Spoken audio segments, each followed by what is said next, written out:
नमस्कार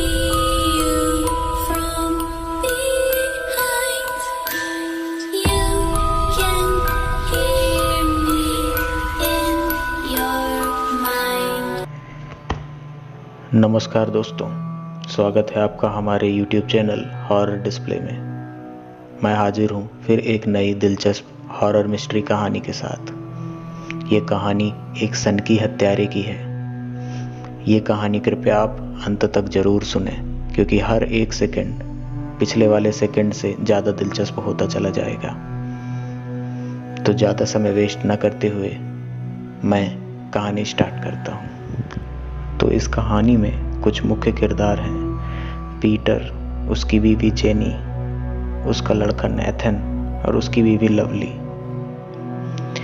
इन चारों की बात जब भी मैं आपको अब आगे कहानी में बताऊंगा तो इन्हीं का तर्ज लेके बताऊंगा, तो कृपया आप समझने की कोशिश करिएगा। जैसे जब पीटर कुछ बोलेगा तो मैं पीटर बन के ही आपको कहानी आगे बताने लगूंगा, ताकि कहानी और अच्छा रूप ले सके। तो बात उन दिनों की है जब पीटर पुलिस वाला हुआ करता था। मुंबई में ही उसकी पोस्टिंग थी। वो एक बेहद ईमानदार पुलिस वाला था। उसने अपनी ही मेहनत की कमाई से पाल घर के ही पास कहीं कुछ 2 बीघा जमीन ले रखी थी। उसमें ही वो घर बनवा रहा था। घर बिल्कुल ही इंटीरियर एरिया पे था। आसपास जंगल, सुंदर नज़ारा था।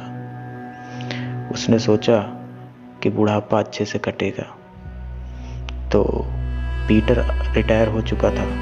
उसका लड़का नेथन, वो भी उसकी ही ज़मीन के बगल में घर बनवा के रहता था।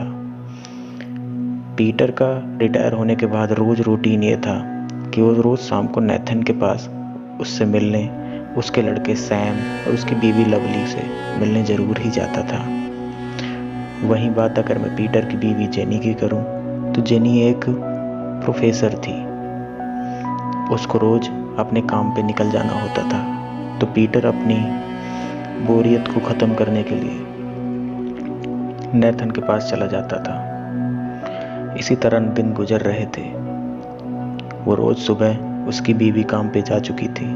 पीटर खुद ही अपने लिए नाश्ता बना रहा था। सैंडविच और कॉफ़ी का मग लेके उसने टेबल पे रखा था और सोफा पे अपनी तशरीफ रखी ही थी कि उसने टीवी जैसे ही खोला, ब्रेकिंग न्यूज़ करके सामने एक न्यूज़ आ गई कि मुंबई शहर में एक और अपहरण, 22 साल की एक छात्रा हुई दिन में ही लापता। ये सुनना ही था कि पीटर पूरा पसीने से तरबतर हो गया, जैसे कोई पुरानी याद उसकी ट्रिगर हो गई थी। और हो भी क्यों ना, ये किस्सा कोई आज का नहीं था। ये लड़की कोई पहली नहीं थी। ये 7वें नंबर की लड़की थी जो पिछले कुछ महीनों में गायब हुई थी। पीटर को याद आया कि उसको भी इस तरह के केसों का सामना अपनी ड्यूटी के दौरान करना पड़ा था। वो सोच ही रहा था कि ये मनहूस घटनाएं फिर से चालू हो गई कि तभी अचानक से उसका फ़ोन बजा। ये सब सोचना और फ़ोन बजना इतना जल्दी हुआ कि पीटर के हाथ से मग गिरते गिरते रह गया। वो धीरे धीरे फ़ोन की तरफ बढ़ा। उसने फ़ोन उठाया। फ़ोन उठाते ही फ़ोन पास के ही लोकल थाने से था। थाने से फ़ोन करने वाला उसी का एक पुराना कलीग सुधीर था। सुधीर ने कहा, अरे पीटर, वो कुछ हिचकिचाया, कुछ बोलना चाहता था लेकिन हिचक भी रहा था। तो पीटर ने उससे बोला, अरे बोलो ना, साफ साफ क्या बात है? सुधीर, अरे कुछ नहीं यार, वो हम तुम्हारी बीवी को बुला लाए थे पूछताछ के लिए। इतना सुनना ही था कि पीटर थोड़ा सकपका गया। मेरी बीवी को? आखिर क्यों? मेरी बीवी को क्यों लेके आए हो? सुधीर, अरे रुको रुको, बस थोड़ा सा पूछताछ करना था। अगर तुम्हें दिक्कत ना हो तो तुम भी आ जाओगे। इतना कहते ही सुधीर ने फ़ोन काट दिया। पीटर हलो हलो ही करता रह गया। पीटर गुस्से में लाल हो चुका था। इस सुधीर की इतनी हिम्मत, मेरी बीवी को पूछताछ के लिए ले गया। मेरी बीवी जो सुबह काम पे जाती है तो शाम को लौट आती है। आखिर उसका क्या संबंध हो सकता है किसी भी तरह के क्राइम से? वो सीधे उसने अपनी कार उठाई और थाने की ओर चल पड़ा। थाने की ओर चलता जा रहा था। अब मन में उसके गुस्सा भरता जा रहा था। जैसे ही वो थाने के अंदर पहुंचा, सीधे वो चिल्लाते हुए सुधीर के कैबिन में घुस गया। उसने देखा कि सुधीर अकेले ही बैठा था। उसकी बीवी पानी पीने के लिए बाहर गई हुई थी। उसने सीधे बोला तेजी आवाज में, सुधीर ये क्या नौटंकी है? मेरी बीवी को क्यों पकड़ लाए हो? क्या पूछताछ करनी है उससे? सुधीर, हाल ही में जो लड़की लापता हुई है, जिसकी न्यूज़ मोबाइल पे और टीवी पे हर जगह आप देख रहे हैं, लास्ट टाइम आपकी बीवी ही उनसे मिली थी, तब से वो आज तक नज़र नहीं आई। पीटर को और गुस्सा आ गया। तो इसमें मेरी बीवी की क्या गलती? तुम्हें क्या लगता है मेरी बीवी कातिल है? अब सुधीर को भी गुस्सा आ चुका था कि देखिए सर, आप रिटायर हो चुके हैं, हम आपकी इज्जत करते हैं, लेकिन जहाँ पूछताछ करनी होती है तो हम वहाँ पूछताछ करते हैं। उसके कड़े शब्द सुन के पीटर थोड़ा शांत हुआ। वो जानता था कि अब ये नहीं सुनेगा। इतनी सब गर्मा गर्मी के बीच पीटर की बीवी जेनी, वो भी अचानक से कैबिन के अंदर आई। जेनी हो तो 50 साल की चुकी थी, पर आज भी वो बला की सुंदर थी। पीटर उसको देखा तो 1 सेकंड के लिए बस कुछ देर ऊपर से नीचे तक देखता ही रह गया। जेनी के माथे पे सिकन की एक लकीर भी नहीं थी, वो बिल्कुल नॉर्मल थी। उसने कहा, पीटर क्या हो गया, क्या देख रहे हो? पीटर, कुछ नहीं, सारी बातें हो चुकी हैं, चलो यहाँ से चले। पीटर ने जेनी को कार में बैठाया और वापस जाने लगा। वो पूछना तो नहीं चाहता था, पर पूछे बिना रह भी नहीं सकता था। आखिर है तो पुलिस वाला ही, रिटायर हो गया तो क्या हुआ। वो जेनी, तुम क्या कर रही थी वो जो लड़की लापता हो गई है उसके साथ? जेनी ने उसकी तरफ ध्यान से देखा और बोला, अरे कुछ नहीं, वो हमारे कॉलेज से पास आउट हुई थी, तो बहुत दिन बाद मैंने उसको बाहर खड़े देखा तो मैंने उसको बुला लिया, हमने साथ में चाय वाय पी, फिर वो अपने घर चली गई, मैं अपने। पीटर ने उसके बाद कोई सवाल नहीं किया। शंके की कोई गुंजाइश ही नहीं थी। वो तो बस ऐसे ही पूछ रहा था। कहा, अच्छा ठीक है। इतना कह के वो घर चले गए। दोनों घर पहुंचे। पीटर का वही रूटीन। शाम को उसने अपना कुत्ता जर्मन शेफर्ड उसके गले में चैन लगाई, उसको लिया और अपने ही ज़मीन का एक चक्कर लगाने चला गया। उसकी ही ज़मीन में उसका खुद का एक तालाब था। वहाँ से वो रोज़ ही निकलता था। उस दिन भी शाम के करीब 6-6:15 थे। गर्मियों के दिन थे तो सूरज ढला नहीं था, लेकिन पूरी तरह से उगा भी नहीं था। एक भीनी भीनी सी रोशनी चारों तरफ थी। बहुत ही सुंदर शाम थी। वो अपने कुत्ते को लेकर तालाब के पास से जैसे ही निकला तो उसका कुत्ता अचानक से रुक गया और तालाब के दूसरे छोर की तरफ देखने लगा।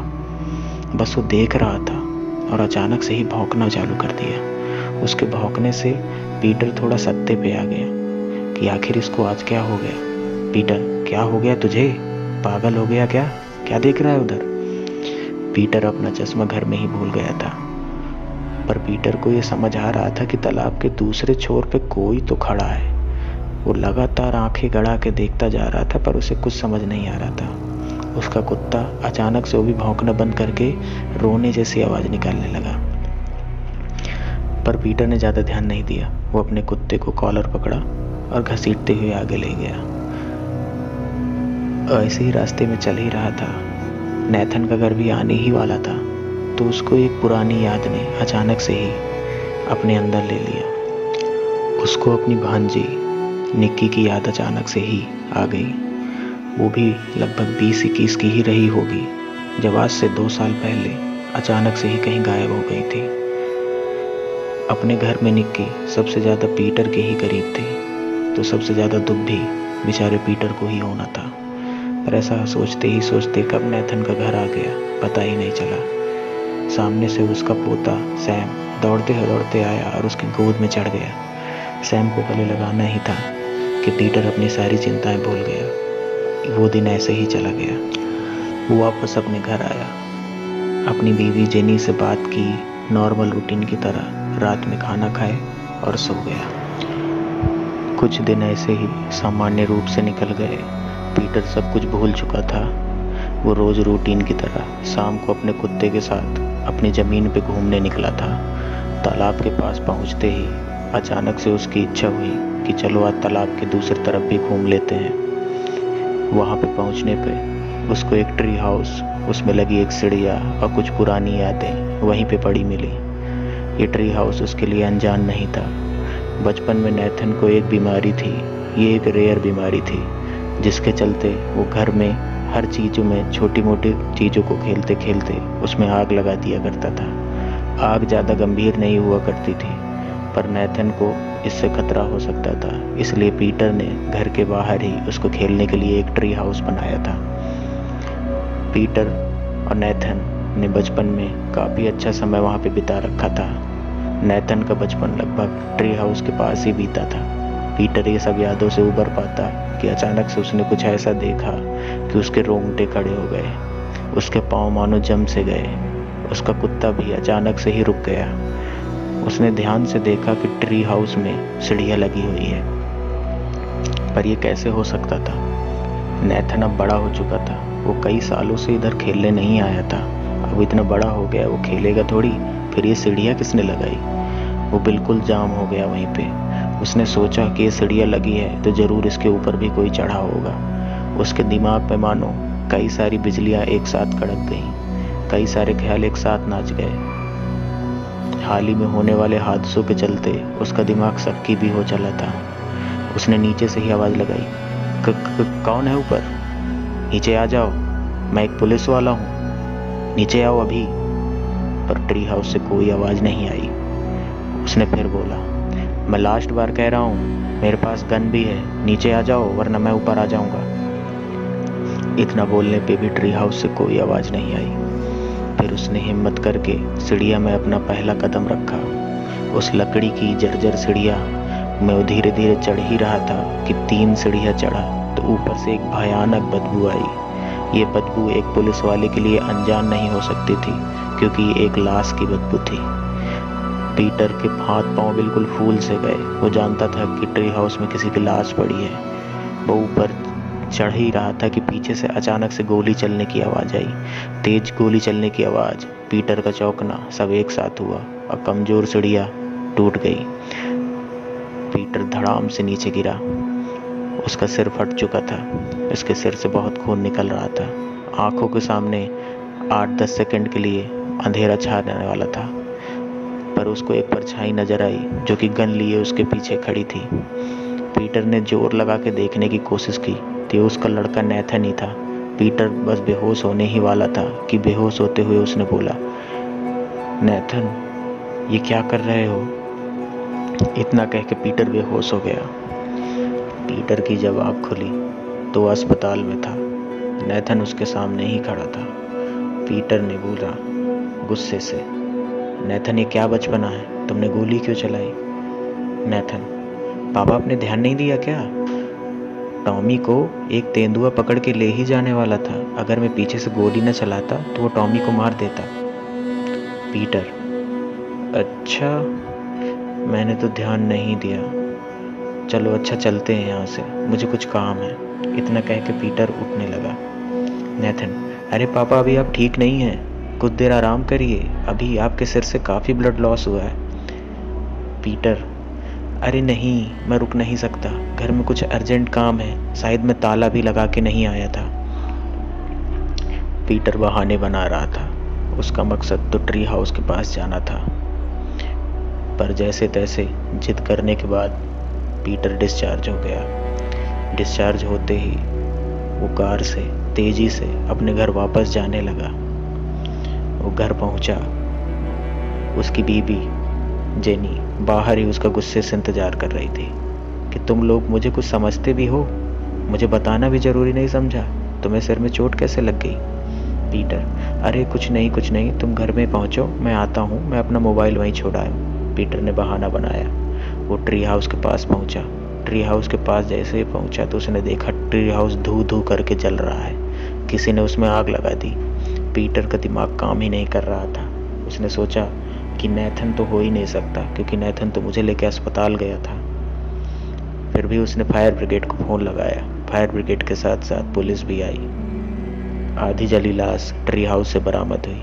ये वही लाश थी जो अभी कुछ ही दिनों पहले लापता हुई थी और उसकी बीवी जेनी के साथ देखी गई थी। पुलिस वालों ने वो पूरा एरिया सील कर दिया और सुधीर भी आया हुआ था। उसने पीटर से कहा कि सर, आपके एरिया से चूंकि लाश मिली है तब आपका पूरा परिवार शहर छोड़ के नहीं जा सकता। अब आप सब लोग संदिग्ध में हैं। हमारी बात का बुरा मत मानिएगा, रूल्स आर रूल्स सर। इतना कह के वो चला गया। पीटर भी समझता था, आखिर वो भी एक ईमानदार पुलिस वाला रह चुका था। उसके लिए गुनहगार सिर्फ गुनहगार था। अब उसकी सबकी सुई उसके खुद के ही घर के सदस्यों पे थी। उसकी बीवी जेनी, उसका लड़का नेथन, उसकी बीवी लवली। बस यही सोचते सोचते अब वो पागल होता जा रहा था। अब वो रोज रात को लुके छुपे खुद ही इन्वेस्टिगेशन करने लगा था। उसने सोचा कि मैं नेथन के बचपन के कमरे में तलाशता हूँ, कुछ न कुछ तो ज़रूर मिलेगा। वो नेथन के कमरे पहुँचा। आज रात पीटर के घर पे पार्टी होने वाली थी। पीटर को ये मौका सही लगा।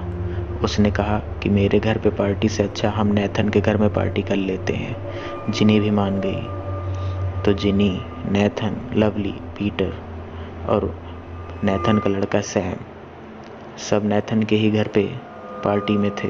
तो पीटर नज़र बचा के अपने घर आया और नेथन के बचपन के कमरे को आनन फानन में ही तलाशने लगा। उसने नेथन की कई सालों से बंद पड़ी अलमारी को खोला। अलमारी के अंदर उसको एक दारू की बोतल, एक डायरी और एक कांच का जार दिखा और कई सारे पुराने कपड़े। दारू की बोतल देख के पीटर को पुरानी यादें ताज़ा हो गई। पीटर पहले अल्कोहलिक था, लेकिन कई सालों से उसने जेनी को कसम दी थी, इस कारण शराब छोड़ रखी थी। पर टेंशन के कारण उसने तुरंत दारू की बोतल उठाई और गट गट करके आधी पी ली। इतना कह के उसका थोड़ा दिमाग शांत हुआ। उसने दारू की बोतल बंद करी, अलमारी में वापस रखी और फिर तलाशी लेने लगा। उसने डायरी निकाली। ये डायरी में किसी का नाम नहीं लिखा था, पर उसने मन में ही कंज्यूम कर लिया कि ये उसी के लड़के की डायरी होगी। डायरी को खोलने लगा। डायरी में कुछ छोटी मोटी बातें लिखी थी, कुछ पुरानी यादें लिखी थी। डायरी से कुछ खास समझ तो नहीं आ रहा था, पर डायरी में कई साल पहले जो उसकी भतीजी गायब हुई थी उसके बारे में भी लिखा था। उसकी अच्छी आदतें, उसकी बुरी आदतें, पर उससे भी कुछ खुल कर सामने नहीं आ रहा था जिससे वो नेथन पे शक कर सके। उसने डायरी के सबसे अंत में देखा तो डायरी के सबसे अंत में हार्ट बना हुआ था और उसमें ओके जानू लिखा हुआ था। ओके जानू, ये शब्द ध्यान रखिएगा, ये आपको कहानी के अंत में बहुत काम आएगा। उसने डायरी बंद करी, फिर दूसरी जगह देखने लगा तो जार के अंदर उसको खूब सारे दांत लगे। फिर उसका ध्यान डायरी से हटके एक जार की ओर गया। ये जार, अलमारी के अंदर भला जार क्या कर रहा है? उसने जार हटाया। जार का ढक्कन किसी तरह कपड़े से खोला, क्योंकि जार में बहुत ज़्यादा फिसलन थी, जैसे किसी ने जानबूझ के ही उसके ऊपर कुछ लगाया हो कि जल्दी ये किसी से खुले ना। पर जैसे तैसे उसने जार खोला। जार का ढक्कन खोलते ही मानो उसके होश उड़ गए। पूरा का पूरा जार इंसानी दांतों से भरा हुआ था। पीटर को ये देखना ही था कि उसका गुस्सा 7वें आसमान पे चढ़ गया। वो नेथन पे ऊपर गुस्सा कर ही रहा था कि इतने सारे दांत, जरूर मेरा लड़का ही कातिल होगा। ये सब मन ही में वो कंज्यूम कर रहा था कि अचानक से दरवाजे की खुलने की आवाज़ आई। ये उसके घर का मेन गेट था। कोई घर के अंदर आ चुका था। ये देख के वो जल्दी जल्दी में उसने जार को जैसे तैसे बंद किया। डायरी और जार को एक कपड़े के अंदर लुका के भागा। घबराहट में वो भाग ही रहा था कि उसका पाँव फिसल गया और वो गिर गया। अब उसके हाथ में गंभीर चोट आ चुकी थी। अब वो बूढ़ा भी हो चुका था कि झटके से उठ के कहीं भाग नहीं सकता था। कदम उसके तरफ बढ़ ही रहे थे। धीरे धीरे कोई उसके तरफ आ रहा था। पसीने के कारण पीटर तरबतर हो चुका था। उसको लग रहा था कि उसका लड़का नेथन ही आ गया है। अब वो सही में नेथन ही था। नेथन ने पीटर को देखा कि उसके कमरे में ही गिरा पड़ा है। पीटर ने उसको कुछ बोलता इससे पहले नेथन ने ही उसको बोला, अरे पापा, आप गिर कैसे गए? चलिए उठिए। इतना कह के नेथन ने पीटर को उठाया, उसको एक जगह बैठाया। अब पूछ रहा तो नेथन इससे पहले कुछ कहता तो पीटर ने ही उसको जवाब दिया कि अरे नहीं बेटा, तुम्हारे कमरे के अंदर गंदगी थी, तुम थोड़ा सोच रहा था सफाई कर दूं। नेथन ने उसके मुंह से दारू सूंघ ली थी। नेथन ने पीटर से बोला, पापा आप फिर से शराब पीने लगे? पीटर, नहीं, वो शराब मैंने नहीं पी, वो थोड़ा सा आज 1-2 पैक ऐसे ही लगा ली, खुशी का माहौल था ना। इतना कह के उसने बात को टाल दिया, पर नेथन ने उसकी एक भी ना सुनी। नेथन, पापा अच्छा ठीक है, जो करना था आप कर चुके, अब सफाई करने की कोई ज़रूरत नहीं है, कल काम वाली आएगी वो कर देगी। इतना कह के वो पीटर को उठा के लेके चला गया। पीटर के हाथ में हल्का सा फ्रैक्चर भी आ चुका था। पीटर के हाथ में गर्म पट्टी लगाई गई। इसी तरह करके एक दिन और गुजर गया। पीटर को अब न दिन में सुकून था न रात में चैन। उसका शक नेथन के ऊपर बढ़ता ही जा रहा था। तो उसने सोचा कि तिल मरने से अच्छा है मैं एक बार में ही फैसला कर देता हूँ। पीटर नेथन के पास गया और उससे बोला, बेटा चलो ना आज घूम के आते हैं कहीं। नेथन, पापा रात के 9 बज रहे हैं, इतनी रात में कहाँ घूमने का इरादा है आपका? पीटर, अरे कहीं गाड़ी से नहीं जाना, बस पैदल ही एक चक्कर मार लेते हैं घर के चारों तरफ। नेथन, पर पापा। पीटर, बहस मत करो, बोला ना चलो। इतना कह के पीटर नेथन को अपना हाथ उसके हाथ में दे के ज़बरदस्ती ही लेके चला गया। अब पीटर के दिमाग में यह था कि सुनसान जगह में जाके वो नेथन से बात करेगा, पर पीटर के इरादे भी खतरनाक हो चले थे। उसने अपने घर से अपनी लाइसेंसी रिवॉल्वर भी खोज ली थी, क्योंकि अब उसको अपने नेथन पे भरोसा नहीं था। आखिर एक सीरियल किलर का भरोसा किया भी कैसे जा सकता है। वो तालाब के पास पहुंचा कि अचानक से ही पीटर ने चलना बंद कर दिया। नेथन भी अचानक से ही झटके से रुक गया। क्या हुआ पापा, आप रुक क्यों गए? पीटर झटके से उसकी तरफ मुड़ा। उससे पूछा, कब से कर रहे हो ये सब? नेथन, क्या कब से? मैं दोबारा नहीं पूछूंगा, कब से कर रहे हो ये सब? नेथन पसीने में तरबतर हो चुका था। उसको समझ नहीं आ रहा था कि उसके पापा उससे कहना क्या चाहते हैं। पीटर, मैं दोबारा नहीं पूछूंगा बेटा, तुम मेरे अपने हो, बताओ क्या मजबूरी पड़ गई थी, क्यों मारा उन मासूम लड़कियों को? नेथन के तो होश ही उड़ गए। मारा? पापा क्या बकवास किए जा रहे हैं, दारू ज़्यादा चढ़ गई क्या? पीटर अब गुस्से में 7वें आसमान पे पहुंच चुका था। उसने हल्के से पिस्टल पे अपना हाथ रखा। नेथन ये देख के घबरा गया। अरे पापा क्या कर रहे हो? या आप गन क्यों लेके आए हो यहाँ पे? इतनी ही बहस के दौरान अचानक से जिनी का पीछे से आ गई, किसी को पता ही नहीं चला। जिनी ने उसको पीछे से टोका, तुम दोनों यहाँ क्या कर रहे हो? पीटर का ध्यान हटना ही था कि नेथन उसके ऊपर झपट पड़ा। दोनों जमीन में गिर गए, हाथापाई होने लगी। वो पीटर से गन छीनना चाहता था, पीटर उसको गन देना नहीं चाहता था। इसी आनन फानन में गोली चल गई। गोली चल दी, जिनी के हाथ वहीं पे कांपने लगे। जिनी बोली, ये क्या हो रहा है, कोई मुझे बताएगा? पर गोली पीटर को नहीं, गोली नेथन को लगी थी। आनन फानन में पुलिस का भी फोन आया। पुलिस का फोन आते ही पीटर ने देखा कि सुधीर का फोन आया है। उसने फोन उठाया। उधर से सुधीर बोला, सर मैं सुधीर बोल रहा हूँ, हमें पता चल गया है कि कातिल कौन है। आप घर से कहीं भी मत जाइएगा, कहीं भी मत जाइएगा, और घर पे ही रहिएगा, और घर के किसी सदस्य को जाने भी मत दीजिएगा। इतना कह के उसने फ़ोन काट दिया। पीटर तो जान ही चुका था कि कातिल कौन है। वो उसका खुद का ही खून नेथन था, पर था तो लड़का ही। इसलिए आनन फानन में उसने अपनी कार निकाली, नेथन को गाड़ी में रखा और अस्पताल की ओर भागा। अस्पताल पहुंचते ही नेथन ने दम तोड़ दिया, पर पीटर दुखी होने के साथ साथ थोड़ा सुकून में भी था, क्योंकि वो एक ईमानदार पुलिस वाला था। आखिर उसने कई सालों से हो रहे मर्डर का बदला ले लिया था, अपनी खुद की भतीजी के मौत का भी बदला ले लिया था। उसको लग रहा था कि नेथन ही सीरियल किलर है। जिनी का रो रो के बुरा हाल था। लवली और उसके लड़के सैम इस बात से अनजान अपने घर पे ही थे। पुलिस वाले आए। पुलिस वालों को पीटर ने सारी बात बता दी। पुलिस वालों को भी नेथन के ऊपर ही पहले से शक था। उन्होंने पीटर को सांत्वना दी कि कोई बात नहीं सर, आपने ड्यूटी से रिटायर होने के बाद भी अच्छा फर्ज निभाया। लाश पोस्टमार्टम के लिए जा चुकी थी। पीटर और जिनी घर की ओर लौट रहे थे। पीटर गाड़ी भी चलाता जा रहा था और जिनी को सांत्वना भी देता जा रहा था। जिनी रोना बंद ही नहीं कर रही थी। आखिर वो सोच रही थी कि घर जाके लवली को क्या जवाब देगी, कहाँ गया उसका नेथन।